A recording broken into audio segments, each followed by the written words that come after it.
2024 साधारण निर्वाचन सहित ओडिशा विधानसभा निर्वाचन फल प्रकाश पाई। पुरी जिला सदर निर्वाचन मंडलीर बिजु जनता दलर युव विधायक प्रार्थी भावे सुनील महांती विजय लाभ करिसेंती। एथि निमंते तांको बासभवन रे खुशीर माहौल देखिबाकू मिलिथिला। बहु कर्मी शुभेच्छु तांको बासभवन को जाई नवनिर्वाचित विधायक प्रार्थी सुनील कुमार महांती को पुष्पगुच्छ देई स्वागत करबा सह शुभेच्छा ज्ञापन करिसेंती। ए संपर्क रे सुनील महांती से पूरी माटीर समस्त माँ गुरुजन मानू आशीष प्रदान करिथिबारु सेमानंको पाखरे कृतज्ञता ज्ञापन करिसेंती। महाप्रभु श्री जगन्नाथ असीम कृपारु तांकर ए विजय लाभ होइछि बोली से प्रकाश करिसेंती। महाप्रभु आशीष प्रदान कले से पूरी माटीर सेवा करिबा सहित जनसाधारणक सेवारे निजको उत्सर्ग करिवे बोली दृढ़ोक्ति प्रकाश करिसेंती। जय जगन्नाथ समस्त नमस्कार।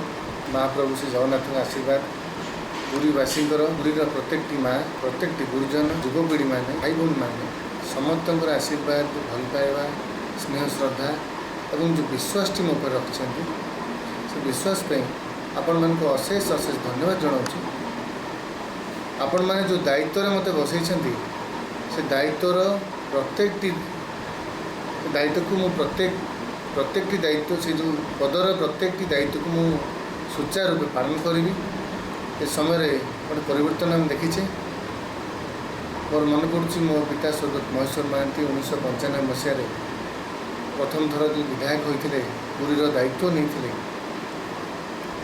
से समय सरकार रे कांग्रेस सरकार था